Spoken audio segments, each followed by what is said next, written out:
افطار کے لیے تاجیل کا حکم صادر فرمایا۔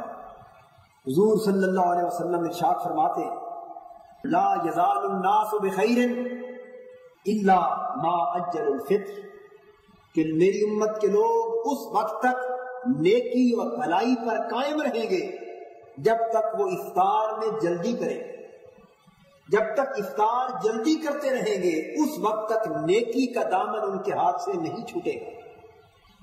اور حضور نے یہ بھی واضح فرمایا کہ افطار میں تاخیر کرنا یہودیوں کا شیوا ہے۔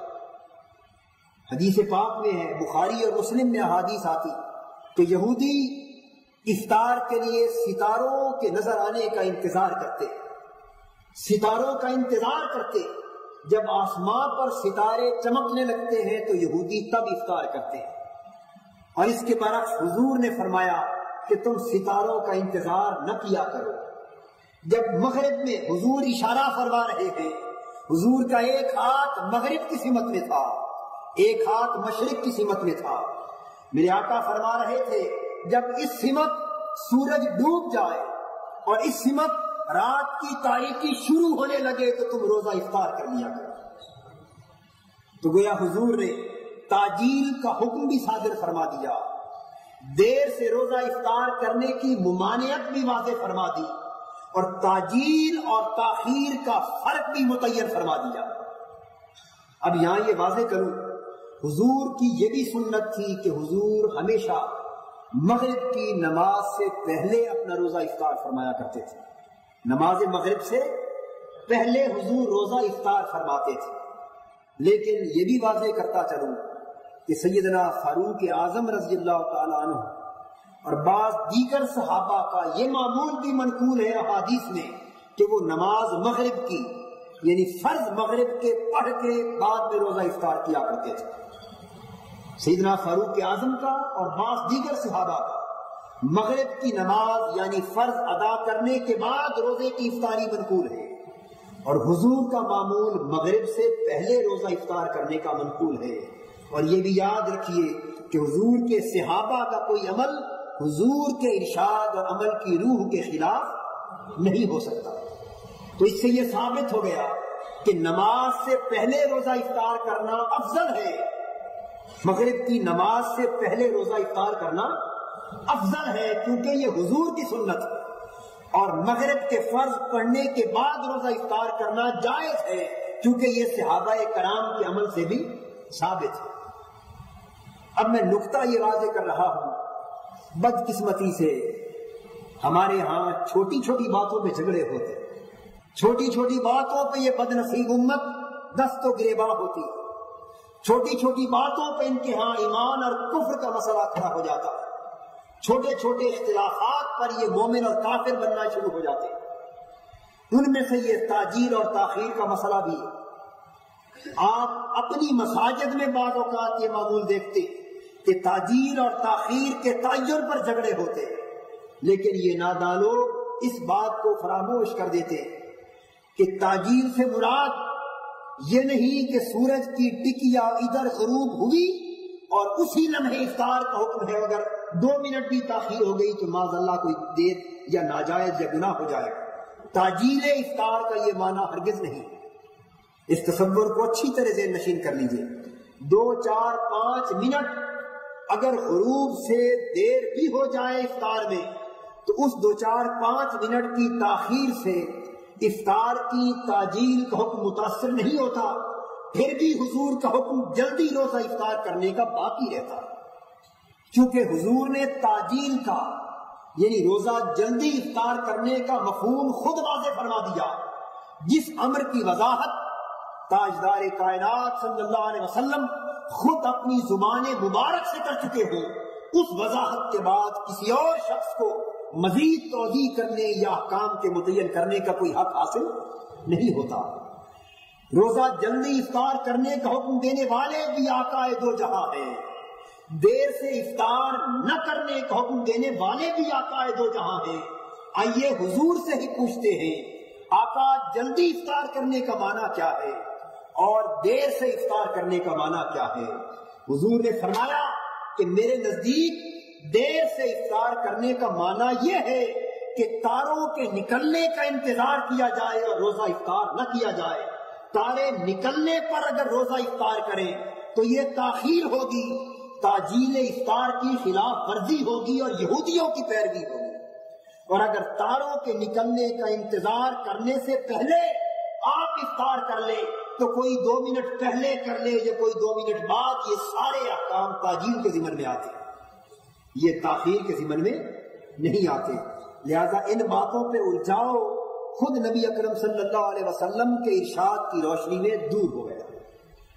یہاں تک میں نے یہ بھی عرض کر دیا کہ کوئی اگر نماز مغرب کے فرائض پڑھ کر بھی افطار کرتا ہے تو مغرب کی نماز میں 4-5 منٹ ہی تو لگتے ہیں اور اس سے زیادہ کیا لگتا ہے، تو اس کے بعد افطاری بھی تاخیر کے ضمن میں نہیں آتی، پھر بھی تاجیل کا حکم باقی رہتا ہے، کیونکہ کافی وقت کے بعد جا کر تارے نظر آتے ہیں، اور جب اندھیرا چھا جائے اور ستارے دکھائی دینے لگے اس وقت کی افطاری حضور کے حکم کے خلاف ہے اور یہودیوں کے عمل کی پیروی ہے.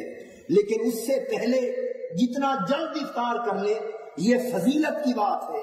کوئی 2 منٹ پہلے افطار کرنے کو افضل سمجھ رہا ہے، کوئی 2 منٹ بعد میں افطار کرنے کو افضل سمجھ رہا ہے، تو یہ افضل اور مفضول کے جھگڑے پر ایمان اور کفر کے فیصلے نہیں ہوا کرتے.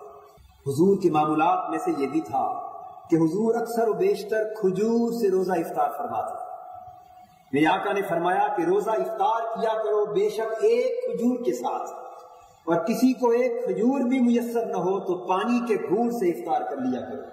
حضور نے فرمایا اس لیے کہ پانی پاک چیز ہے، یعنی غریب سے غریب تر شخص کے لیے بھی حضور نے اپنی سنت وضع فرما دی.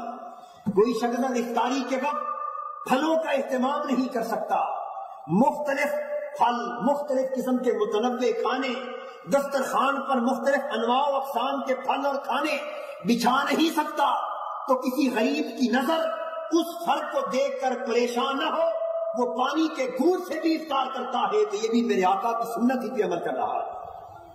اور یہاں ایک بات یہ بھی واضح کرتا چلوں کہ اگر نماز مغرب سے پہلے افطاری بہتر ہے اور افضل ہے اور حضور کی سنت بھی یہی ہے، تو ہمارے ہاں بدقسمتی سے یہ معمول ہے کہ ادھر آذان مغرب ہوتی، ادھر ہم افطار کرتے. کوئی کلی کر سکتا ہے یا نہیں، کوئی کھا رہا ہے، کسی کے ہاتھ ابھی صاف نہیں ہے، ادھر تکبیر شروع ہو جاتی اور مغرب کی نماز کھڑی ہو جاتی. ایک بگدڑ کا سما مچا ہوا ہوتا ہے مسجد میں، کوئی دوڑ کے وضو کی طرف کلی کرنے کے لیے جا رہا ہے، کوئی جماعت میں مل رہا ہے، کسی کی تکبیر تحریمہ فوت ہو رہی ہے، کسی کی رکعت فوت ہو رہی ہے، تو یہ سارا معمول سراسر غلط ہے. نماز مغرب کا وقت اتنا بھی تنگ نہیں جتنا ہم نے سمجھ رکھا ہے. جب آذان ہو جائے آپ افطار کریں، اطمینان سے افطار کریں. 5 منٹ لگتے ہیں، 10 منٹ لگتے ہیں، 15 منٹ بھی لگ جاتے ہیں. افطار کر کے جب تمام لوگ فارغ ہو جائیں تو اطمینان سے تکبیر کہہ کر نماز مغرب ادا کریں. 5, 10, 15 منٹ کی تاخیر سے نماز مغرب مکروہ وقت میں داخل نہیں ہوتی. نماز کا صحیح وقت پھر بھی قائم رہتا ہے. آپ کو معلوم ہونا چاہیے کہ نماز مغرب کا وقت کم سے کم 1 گھنٹہ اور 15 منٹ ہے، اور زیادہ سے زیادہ تقریباً 1.5 گھنٹہ، 1.25 گھنٹہ سے 1.5 گھنٹہ تک غروب آفتاب کے بعد آپ جس وقت بھی نماز ادا کریں گے نماز مغرب ادا ہوگی، قضا نہ ہوگی. 1.25 گھنٹہ یا 1.5 گھنٹہ گرمیوں اور سردیوں کے موسم کے فرق کے مطابق، اس کے بعد عشاء کی نماز کا وقت شروع ہوتا ہے. ہاں جب اندھیرا شروع ہو جائے اور ستارے نکل آئے تو پھر وقت مکروہ شروع ہو جاتا ہے. نماز مغرب پھر بھی ادا ہوتی ہے لیکن ثواب کم ہو جاتا ہے. ثواب کم ہو جانا شروع ہو جاتا ہے لیکن ہوتی پھر بھی ادا ہے، قضا نہیں ہوتی. لیکن یہ مکروہ وقت کا آغاز بھی 15-20 منٹ کے بعد جا کر کہیں ہوتا ہے. اگر آپ 5-10 منٹ لگا کر اطمینان سے افطاری کر کے پھر نماز ادا کریں اور ہر ایک کو تکبیر تحریمہ کے ساتھ شامل ہونے کا موقع مرحمت کریں تو اس میں نہ نماز کی تاخیر ہے اور نہ کسی حکم کی خلاف ورزی. یہ سب الجھنیں اس لیے پیدا ہوتی کہ ہم نہ مسائل کو سمجھتے ہیں نہ سمجھنے کی کوشش کرتے. وہی ایک ڈگر ہے جو چلی آ رہی ہے، ہم سوچے سمجھے پڑھے بغیر ان پر عمل کرتے چلے جا رہے ہیں. اس لیے افطار میں پریشانی کا سما پیدا کرنے کی حاجت نہیں، اطمینان سے افطار کریں اور اطمینان سے نماز ادا کریں۔ آپ کا دین اسلام اتنا آپ کی سہولتوں اور اطمینان کی کیفیتوں کو نظر انداز کرنے والا دین نہیں ہے۔ حضور نے تو یہاں تک فرما دیا کہ ایک طرف کھانے کا وقت ہو، بھوک لگی ہو اور دسترخوان پہ کھانا بچھا ہو، دوسری طرف نماز کا وقت ہو اور مجھے کہا جائے کہ بھوک کی حالت میں کھانے کو یا وقت پر نماز کو، دو میں سے کس کو آپ اپناتے ہیں؟ تو حضور نے فرمایا میں بھوک کی شدت کو ختم کرنے کے لیے کھانا پہلے کھاؤں گا، نماز بعد میں ادا کروں گا۔ اس لیے کہ بھوک اگر قائم رہی تو خدا کی یاد میں بھی لذت، انہماک، استغراق اور طمانینت آپ کو نصیب نہیں ہو سکتی۔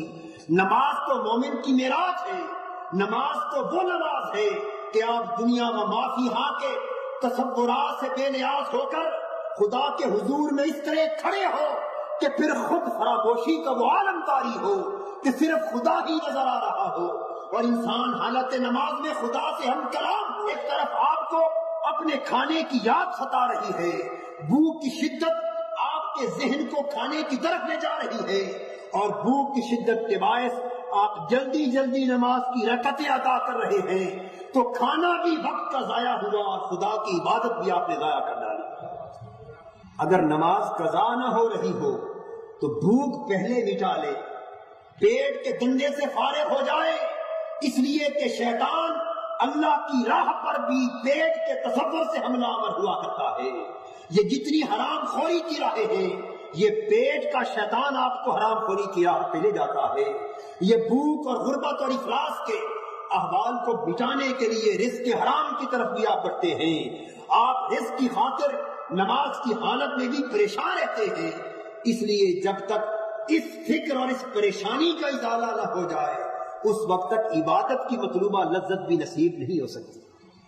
ہر کام اپنے وقت پر لیکن بڑے اطمینان سے ادا ہونا چاہیے۔